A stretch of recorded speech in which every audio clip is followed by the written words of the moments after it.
37장 외믹의 월워스키네를 듣기에 일요일이 가장 좋다고 생각한 나는 그 다음번 돌아오는 일요일 오후를 외믹의 성으로 순례 여행을 하는 데 바쳤다.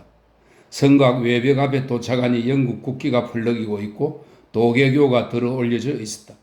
하지만 나는 이런 도전과 저항의 표시에 용기를 잃지 않고 대문의 초인종을 울렸다. 그러자 노인장이 아주 평화롭게 나를 맞아 주었다. 우리 아들이 말입니다, 나으리. 도개구를 안전하게 다시 들어 올려놓은 뒤에 노인이 말했다. 아무래도 당신이 혹시 떨릴지도 모른다는 생각이 들었답니다. 그래서 오후 산책에서 금방 돌아올 거라는 말을 남겨놓았답니다. 우리 아들은 말이에요. 산책을 아주 규칙적으로 한답니다. 모든 것에서 아주 규칙적이지요. 우리 아들은요. 나는 외믹 자신이 해 주었을 것처럼 그 늙은 신사에게 고개를 끄덕여 주었다. 그런 다음 우리는 안으로 들어가서 난로 불가에 앉았다. 나으리께서 우리 아들을 알게 된 건 노인은 두 손을 불길에 따뜻하게 쬐면서 참새처럼 쫑알대는 목소리로 말했다. 아마 그의 사무실에서였겠죠? 나는 고개를 끄덕였다. 하하, 내가 듣기로 우리 아들은 직장에서 아주 훌륭한 일꾼이라지요, 나으리? 나는 힘차게 고개를 끄덕였다. 그래요. 사람들이 다 그렇게 말한답니다. 우리 아들 직장은 법조계라지요? 나는 더욱 힘차게 고개를 끄덕였다. 그런데 그건 우리 아들의 경우 더욱 놀라운 일이랍니다. 노인은 말했다.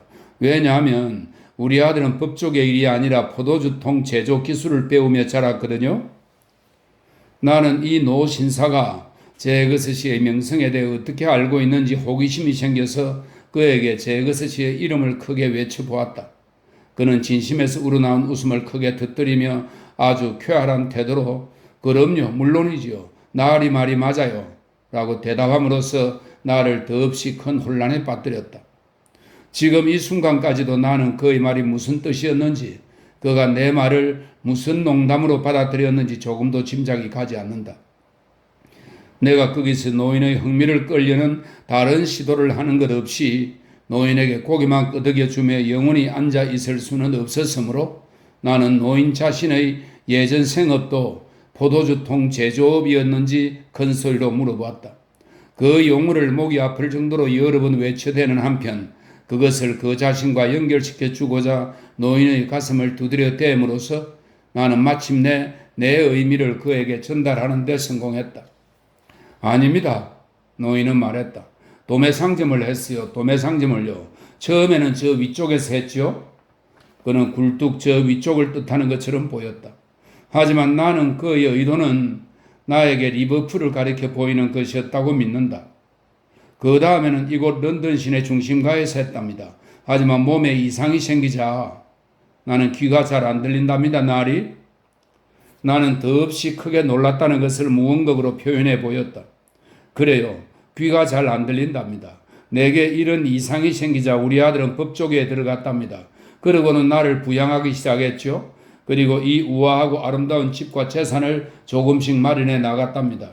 하지만 나으리께서 말했던 문제로 돌아가자면 아시다시피 노인은 다시 진심에서 우러나오는 웃음을 크게 터뜨리며 말을 계속했다. 내 대답은 분명 그럼요, 물론이지요. 나으리 말이 맞아요 랍니다. 나는 내가 창의성을 최대한 발휘한다 해도 이 상상 속의 농담의 반만큼이라도 노인을 즐겁게 할 이야기는 아마 할 수 없을 것이라고 겸손히 생각하고 있었다. 바로 그때였다. 굴뚝 한쪽 벽에서 갑자기 찰칵 하는 소리가 나며 존이라고 이름이 쓰인 조그만 나무 판자가 유령에 의한 것처럼 툭 떨어지며 젖혀 열리는 바람에 나는 깜짝 놀라고 말았다.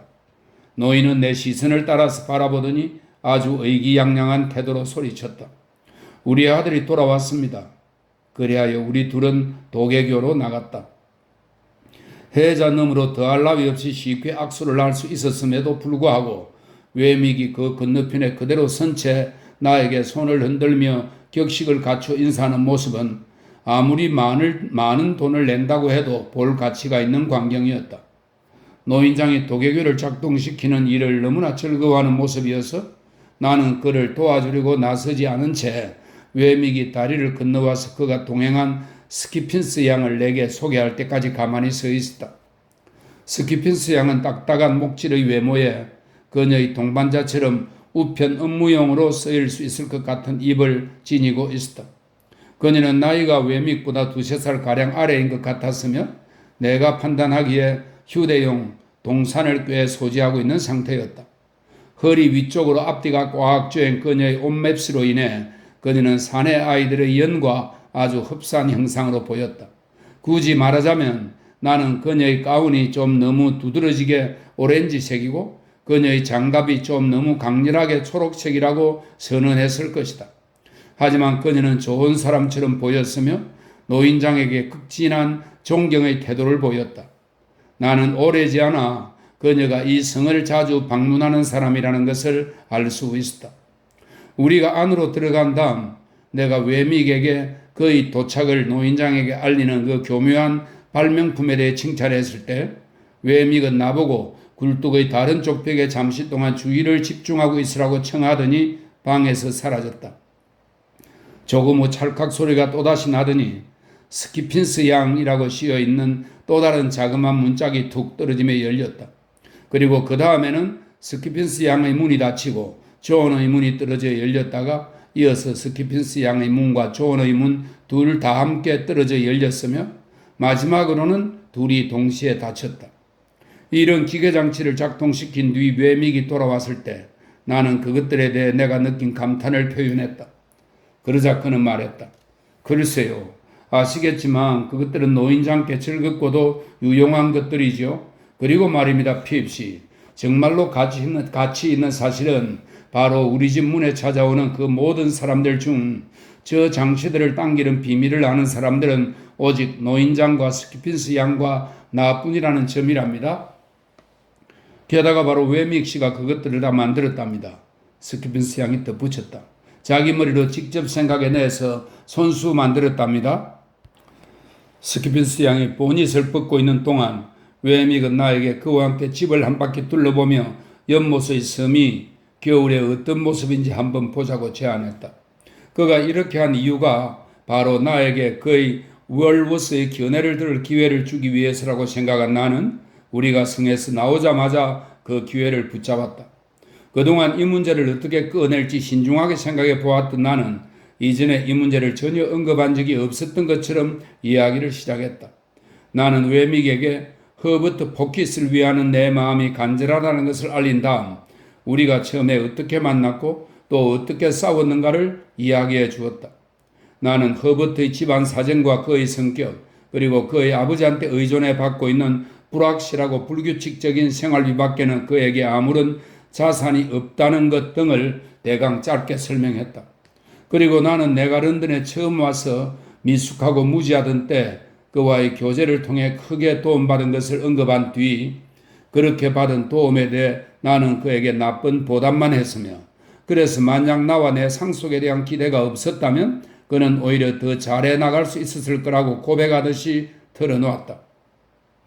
비록 미스 해비심을 배후에 아주 멀리 감추어 두긴 했지만 나는 또한 상속에 대한 전망을 놓고 내가 그와 경쟁했을 가능성을 넌지시 언급하며 그가 너그러운 마음을 지닌 사람으로 비열한 불신이나 보복이나 술책 같은 것과는 완전히 거리가 먼 사람이라는 것을 확신한다고 말했다.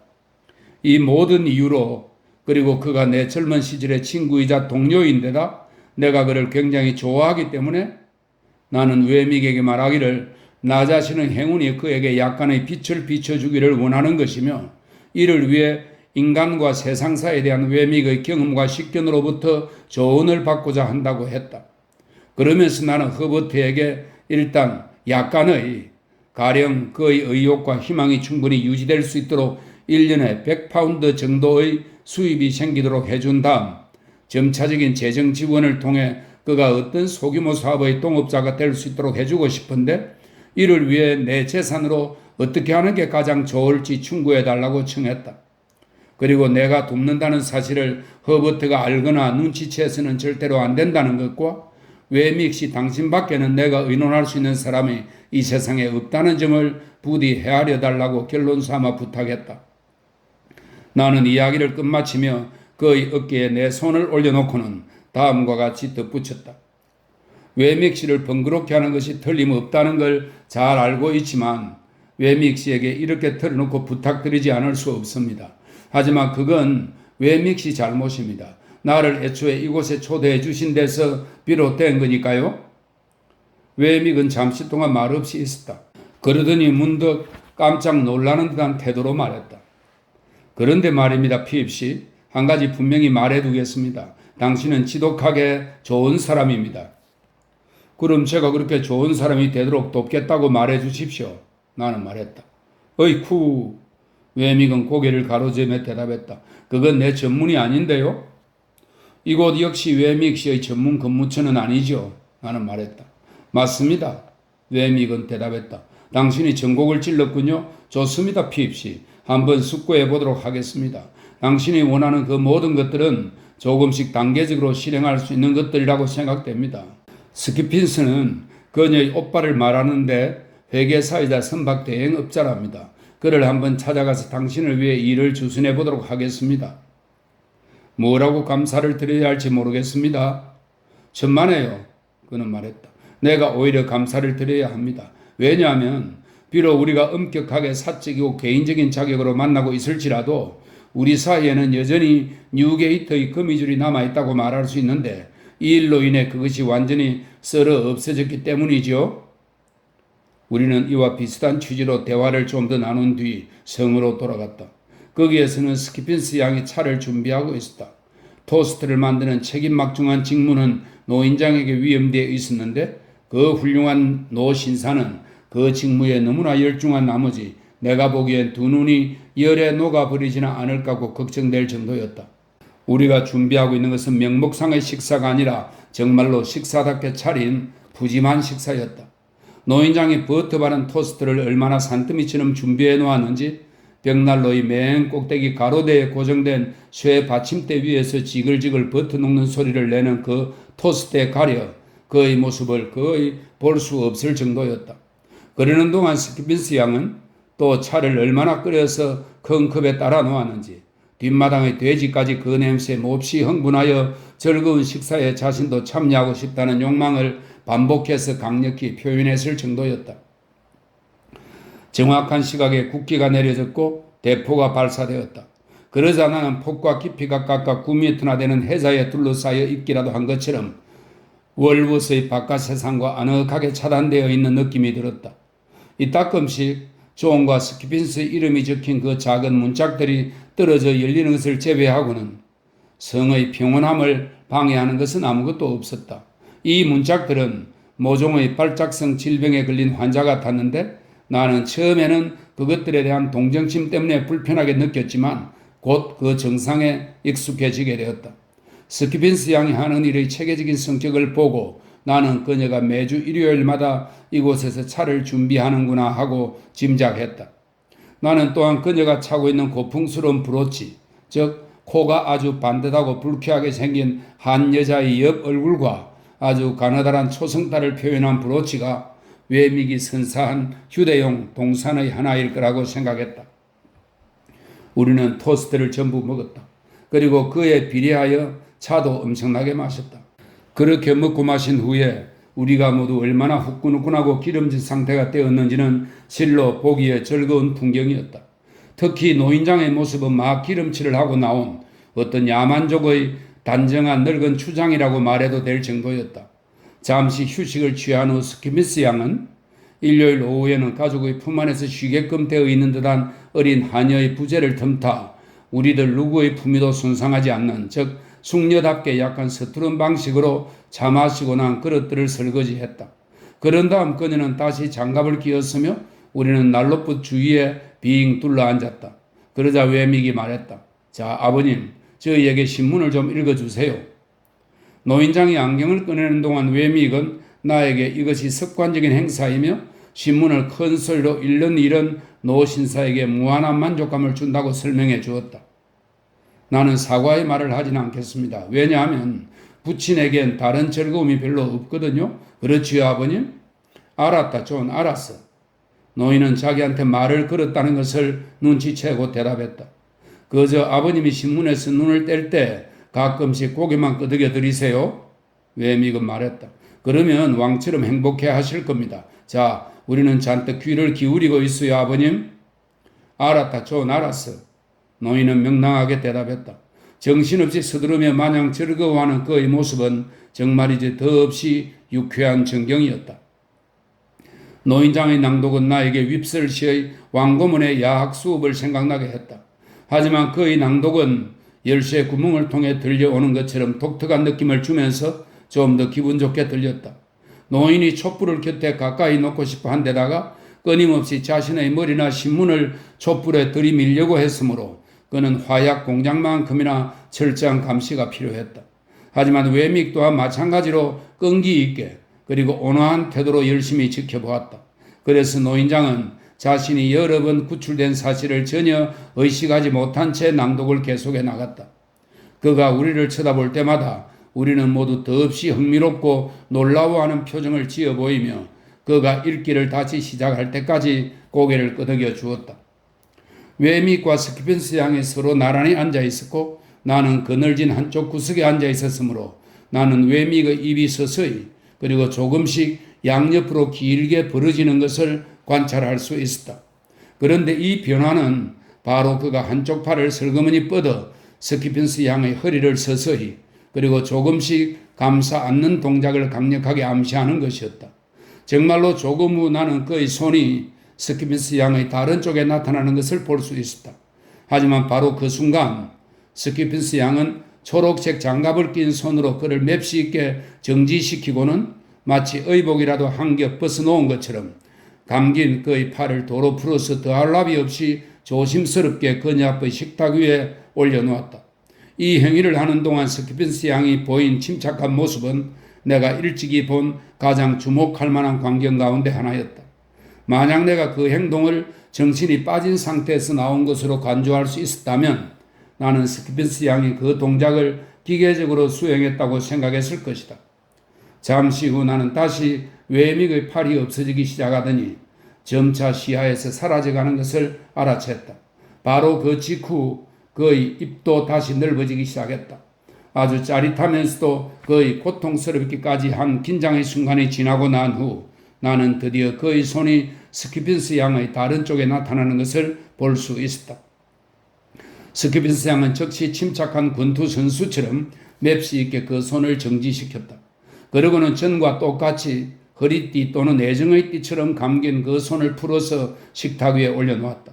식탁이 정숙한 덕행의 길을 나타내는 상징이라고 한다면 외믹의 팔은 노인장이 신문을 낭독하는 시간 내내 정숙한 덕행의 길을 벗어났다가 스키펜스 양에 의해 그 길로 다시 되돌려지곤 했다고 진술해도 틀리지 않을 것이다. 마침내 노인장은 신문을 읽다가 가벼운 잠에 스르르 빠져들고 말았다. 그러자 때가 되었다는 듯이 외믹은 자그마한 주전자와 쟁반 위에 올려놓은 유리장 그리고 검은 술병 하나를 꺼내왔다. 술병에는 도자기로 끝을 처리한 코르크 마개가 달려 있었고 발그레한 외모에 사교적인 성격을 지닌 고위 성직자가 그려져 있었다. 이런 도구들의 도움을 받아서 우리는 다 함께 모종의 따뜻한 음료를 마셨다. 노인장도 곧 잠에서 깨어나 함께 마셨다. 스키펜스 양이 그 음료를 섞어서 만들었는데 나는 그녀와 외믹이 하나의 잔으로 같이 마시는 것을 알아차렸다. 물론 나는 스키펜스 양을 집으로 바래다 주겠다고 제안할 만큼 어리석지 않았으며 그 상황에서 내가 먼저 그곳을 떠나는 것이 가장 바람직하다고 생각했다. 그래서 즐거운 저녁 시간을 보내고 난 후 나는 노인장에서 진심에서 우러나오는 작별 인사를 한 다음 먼저 그 집을 나섰다. 일주일이 채 지나기 전에 나는 외믹에게서 쪽지 한 장을 받았다.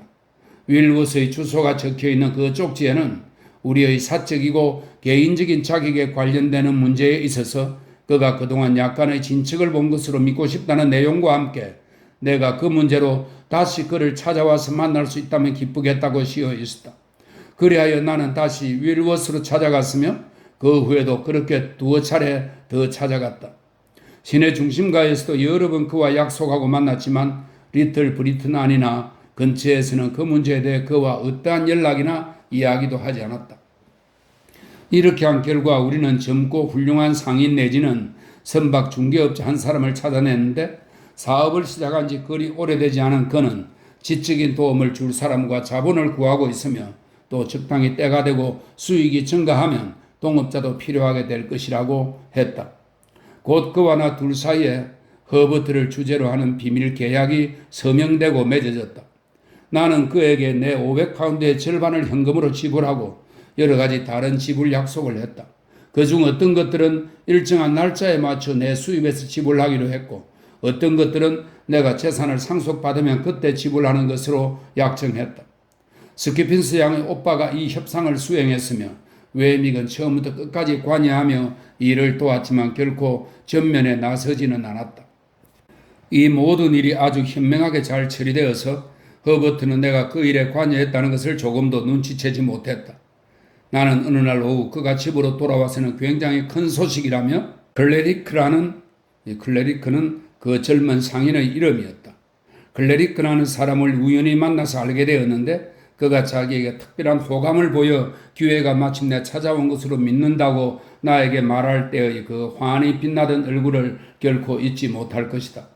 하루하루 그의 희망은 점점 더 커져가고 그의 얼굴도 점점 더 밝아져 갔는데 그때 그는 틀림없이 친구로서의 내 애정이 점점 더 넘쳐 흐른다고 생각했을 것이다. 왜냐하면 그가 그토록 행복해하는 것을 보면서 나는 벅찬 기쁨의 눈물을 억누르는데 굉장히 큰 어려움을 겪었기 때문이다. 마침내 일이 완결되고 그가 클레리크 상사에 들어가는 날, 그래서 집으로 돌아온 그가 나와 이야기하며 저녁 내내 기쁨과 성공의 흥분에 사로잡혀 있던 날, 나는 침실에 들었을 때 상속받을 유산으로 누군가에게 좋은 일을 했다는 생각을 하며 정말로 진심 어린 감격의 눈물을 흘렸다. 내 인생의 커다란 사건이자 내 인생의 전환점이 이제 내 시야에 보이기 시작한다. 하지만 그 이야기로 나아가기 전에 그리고 그것이 초래한 그 모든 변화들에 대한 이야기로 진행하기 전에 먼저 에스텔레에게 내 이야기의 한 장을 할애하지 않을 수 없다. 내 온 마음을 그토록 오랫동안 사로잡고 있던 주제라는 점에서 사실 이것은 그리 많은 분량을 할애하는 것이 아니다.